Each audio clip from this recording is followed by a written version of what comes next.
ನಮಸ್ತೆ. ಎಲ್ಲರೂ ಹೇಗಿದ್ದೀರಾ?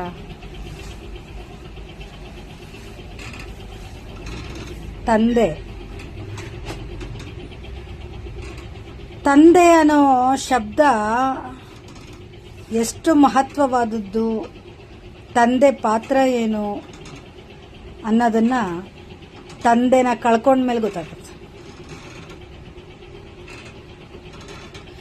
ತಂದೆನ ಕಳ್ಕೊಂಡ ನೋವಿದೆಯಲ್ಲ, ಅದು ಅನುಭವಿಸಿದವ್ರಿಗೆ ಮಾತ್ರ ಗೊತ್ತು.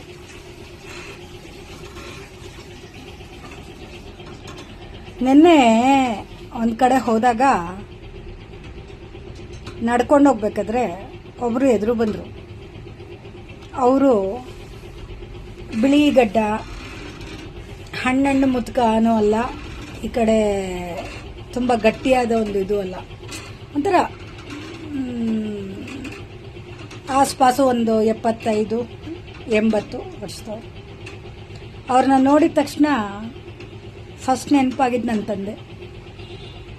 ಅವ್ರನ್ನ ನೋಡಿದ ತಕ್ಷಣ ನನಗೆ ನೆನಪಾಗಿದ್ದು, ನನ್ನ ತಂದೆ ಇವ್ರ ಥರನೇ ಇದ್ರಲ್ಲ ಅಂತ. ನಾವು ಎಲ್ಲೇ ಇರಲಿ, ಏನೇ ಆಗಲಿ, ನಮ್ಮ ತಂದೆ ಅನ್ನೋರೊಬ್ಬರು ನೆನಪಾಗ್ಬಿಟ್ರೆ ಮನಸ್ಸು ನೋವಾಗಿ ಸ್ಟಾರ್ಟ್ ಆಗಿಬಿಡುತ್ತೆ. ಯಾಕಂದರೆ ನಮ್ಮ ತಂದೆ ಬದುಕಿದ್ದಾಗ ನಾನು ನನ್ನ ತಂದೆಗೆ ತುಂಬ ಎದುರು ಮಾತಾಡಿದ್ದೀನಿ, ನೋವು ಕೊಟ್ಟಿದ್ದೀನಿ.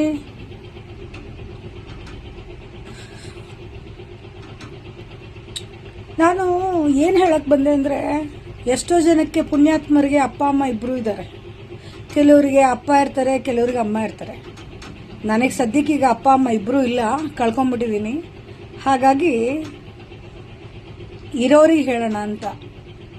ನಿಮ್ಮ ತಂದೆ ತಾಯಿಗಳು ಏನಾದರೂ ನಿಮಗೆ ಬುದ್ಧಿ ಹೇಳಕ್ಕೆ ಬಂದರೆ ದಯವಿಟ್ಟು ಎದುರು ಮಾತಾಡಬೇಡಿ. ಅವರ ಜೀವನ ಎಲ್ಲ ನಿಮಗೋಸ್ಕರ ಸವಸಿಡ್ತಾರೆ ಅವರು. ಅವ್ರಿಗೆ ತಿಳಿದಷ್ಟು ನಮಗೆ ತಿಳಿದಿರಲ್ಲ. ಆದರೆ ನಾವು ಹೇಳೋದೇನು ಗೊತ್ತಾ, ನಿನಗೇನು ಗೊತ್ತು ಬಿಡಮ್ಮ, ಈಗೆಲ್ಲ ನೀನು ಹಳೆ ಕಾಲದವ್ರ ಥರ ಮಾತಾಡ್ತೀಯ, ಹೋಗಪ್ಪ, ನೀನೆಲ್ಲ ಹಳೆ ಕಾಲದವ್ರ ಥರ ಯೋಚನೆ ಮಾಡ್ತೀಯ. ಹಳೆ ಕಾಲ ಹೊಸ ಕಾಲ ಏನೂ ಅಲ್ಲ. ಅವರ ಅನುಭವದ ಮುಂದೆ ನಾವೇನೂ ಅಲ್ಲ. ನಾವೊಂದು 4 ಅಕ್ಷರ ಕಲ್ತ್ಬಿಟ್ವಿ ಅಂದ ಮಾತ್ರಕ್ಕೆ ನಮಗೆಲ್ಲ ಗೊತ್ತಿದೆ ಅಂತಲ್ಲ. ದಯಮಾಡಿ ಯಾರಿಗೆ ತಂದೆ ತಾಯಿ ಇದ್ದಾರೋ ಅವ್ರುಗಳಲ್ಲಿ ನಂದೊಂದು ವಿನಂತಿ, ದಯಮಾಡಿ ನಿಮ್ಮ ತಂದೆ ತಾಯಿಗೆ ಎದುರುತ್ತರ ಕೊಡಬೇಡಿ. ಅವ್ರು ನಿಮಗೆ ನಿಜವಾಗ್ಲೂ